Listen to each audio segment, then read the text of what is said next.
यहाँ पर समझेंगे मुकाबला किस तरह होगा। तो शिवहर विधानसभा का संग्राम इस बार कितना दिलचस्प है। यहाँ जेडीयू से डॉक्टर श्वेता हैं और राजद से नवनीत झा, दोनों ही कैंडिडेट नए हैं। अपनी पार्टियों में पार्टियों ने बदला है अपने कैंडिडेट को। तो ये नए कैंडिडेट अब कितना कमाल कर पाते हैं और किस कैंडिडेट में इतना दम है कि वो अपनी पार्टी का झंडा बुलंद करता है, इस पर भी हम चर्चा करेंगे।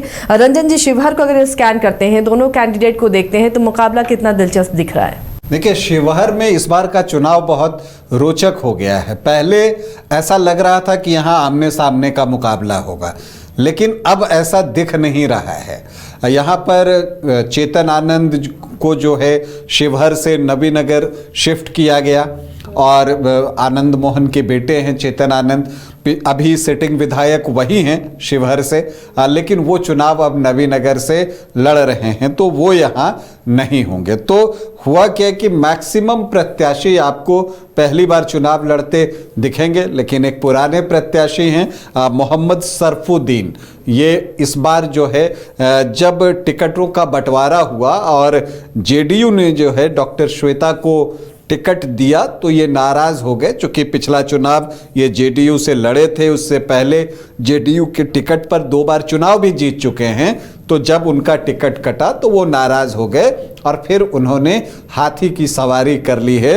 वो बीएसपी के टिकट पर यहाँ से चुनावी मैदान में उतर गए हैं। इन सब के बीच चूंकि चेतन आनंद यहाँ से शिफ्ट किए गए, जो यहाँ पर राजपूत जाति के लोग हैं, उनको लगता था कि चेतन आनंद यहाँ से लड़ेंगे। तो इन सब के बीच जन स्वराज पार्टी ने क्या किया कि यहाँ से नीरज सिंह को चुनावी मैदान में उतार दिया कि अगर क्षत्रिय वर्ग में अगर कोई आपको नाराजगी हो तो वो वोट जो है नीरज सिंह की तरफ आ सके। नीरज सिंह युवा नेता हैं, उद्योगपति हैं, समाज सेवी हैं, तो उनको जन स्वराज ने यहाँ से अपना प्रत्याशी बना दिया है। अब देखिए कि जो जनता दल यूनाइटेड है, उन्होंने डॉक्टर श्वेता को यहाँ से जो है प्रत्याशी बनाया है। जो सीतामढ़ी के मशहूर सर्जन हैं डॉक्टर वरुण, उनकी वो पत्नी हैं, वो यहाँ से चुनाव लड़ रही हैं। लेकिन उन पर जो है जब उनको टिकट मिला तो एक नाराज़गी जो है पार्टी स्तर पर भी देखने को मिली। और अब जो है आप सुनिए, तो जो नवनीत झा हैं या बाकी प्रत्याशी हैं, नवनीत झा को मैं एक जगह सुन रहा था तो वो ये कहते हैं कि शिवहर से क्या कोई जो है वैश्य वर्ग से नहीं मिला, जो बाहर से लाना पड़ा सीतामढ़ी से। तो इस तरह की बातें जो है वो हो रही हैं। तो डॉक्टर श्वेता की अपनी परेशानी है। इन सब के बीच नवनीत झा जो है आरजेडी के कैंडिडेट बनाए गए हैं। और देखिए, नवनीत झा की अगर हम बात करें तो वो हैं कौन? वो हैं रघुनाथ झा के पोते। रघुनाथ झा जो कि शिवहर से सर्वाधिक 6 बार चुनाव जीते हैं। 27 सालों तक वो लगातार यहाँ से विधायक रहे थे। उनकी अपनी एक पकड़ है।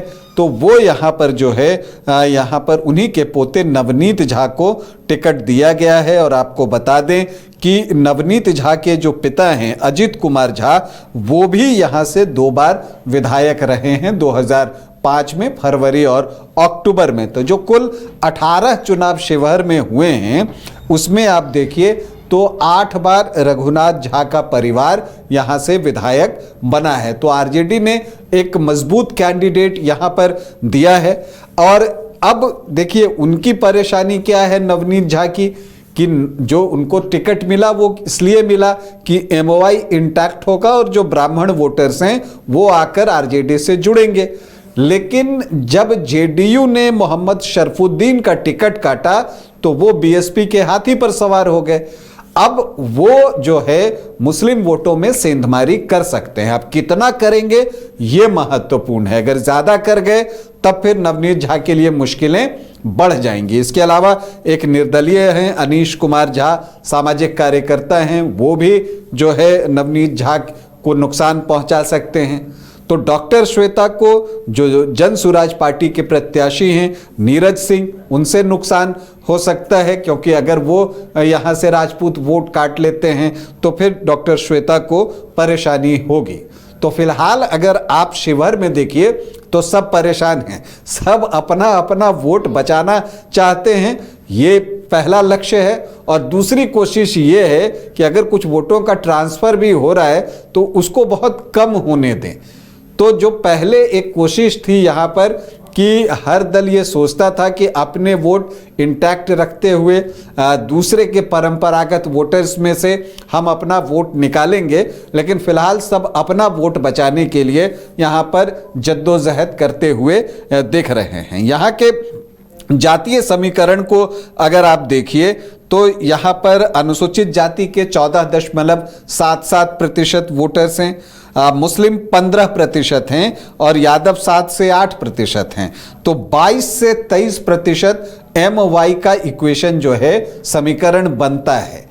अब देखिए यहाँ यादव 7 से 8% हैं लेकिन मुस्लिम 15% हैं। अगर शरफुद्दीन इसमें सेंध लगा लेते हैं तो आरजेडी के लिए परेशानी बढ़ेगी, नवनीत झा के लिए परेशानी बढ़ेगी। लेकिन एक राहत की बात है कि जब आप मुकेश सहनी को डिप्टी सीएम के फेस के रूप में सामने प्रोजेक्ट करते हैं तो आपको ये उम्मीद होती है कि जो सहनी वोटर्स हैं, मल्लाह वोटर्स हैं, वो आपकी तरफ आएंगे। तो इस विधानसभा क्षेत्र में 4.5 से 5% जो है वो सहनी वोटर्स भी हैं।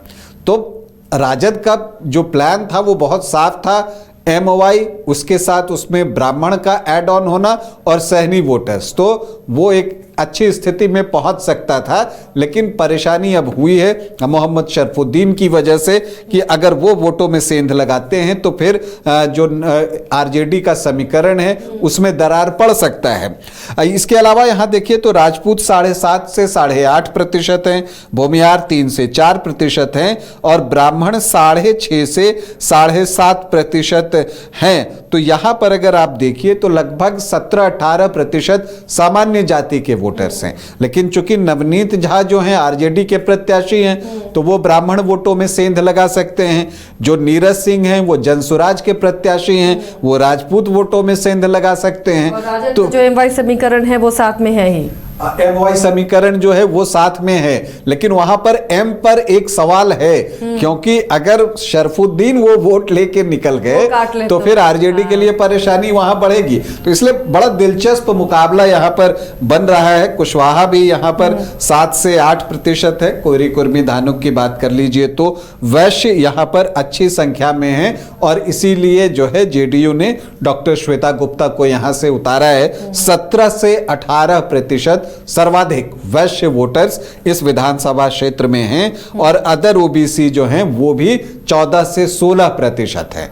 तो फिलहाल जो हम अक्सर बताते हैं कि ये MY का समीकरण है, ये एनडीए को वोट करने वाली परंपरागत जातियां हैं, वो कहने से यहाँ काम चलेगा नहीं। क्योंकि जो हर पार्टी है और खास करके जो दो मुख्य पार्टियां हैं आरजेडी और जेडीयू, उनके सामने जो सबसे बड़ी चुनौती है वो ये है कि बाद में पैर पसारें, पहले तो जो अपना समीकरण है उसको वो इंटैक्ट रखें। अगर वो इंटैक्ट रहा, जिसका ज्यादा इंटैक्ट रह गया काम उसका बन जाएगा। क्योंकि अगर मान लीजिए कि आप जेडीयू की बात कर लीजिए, वो परंपरागत वोटर्स को अपने इंटैक्ट रखते हैं और वो जो 17-18% वोट है सामान्य जाति के और फिर 7-8% जो है केकेडी का वोट होता है, तो ये 26 और फिर 14 से 16% वैश्य, तो 40% उसका काम बन जाएगा। लेकिन दूसरी तरफ आरजेडी के लिए भी है कि वो अपना MY समीकरण जो है उसका 22 से 23% का सहनी वोटर्स को उसमें ऐड ऑन करे, तो वो 23 से जो है वो 28 पे पहुंचे और फिर नवनीत झा अगर ब्राह्मण वोटों में सेंध लगाते हैं तो जितना वो सेंध लगाएंगे एनडीए का वोट उतना कम होता जाएगा और बिल्कुल फिर मुकाबला करीबी हो जाएगा। लेकिन यहाँ पर नीरज सिंह और शरफुद्दीन दोनों तैयार हैं यहाँ पर खेल खराब करने के लिए। अब कौन किसका खेल खराब करता है, कौन किसका खेल बनाता है, यह देखना दिलचस्प होगा। लेकिन शिवहर का चुनाव फिलहाल जो है आमने सामने का नहीं दिख रहा है। हर प्रत्याशी यहां पर जोर लगाते हुए दिख रहा है। अब आगे जाकर क्या कुछ होता है ये देखना दिलचस्प होगा। तो ये शिवहर की जंग है और शिवहर में बहुत दिलचस्प मुकाबला इस बार है और तमाम पार्टियों ने समीकरण को ध्यान में रखते हुए अपने कैंडिडेट को को उतारा है। समीकरण साधने की पूरी कोशिश होगी, लेकिन इन 3 प्रत्याशियों में कौन बाजी मारेगा ये भी देखना काफी दिलचस्प होगा और जनता किसे वोट देती है वो नतीजे आने के बाद सामने आएगा।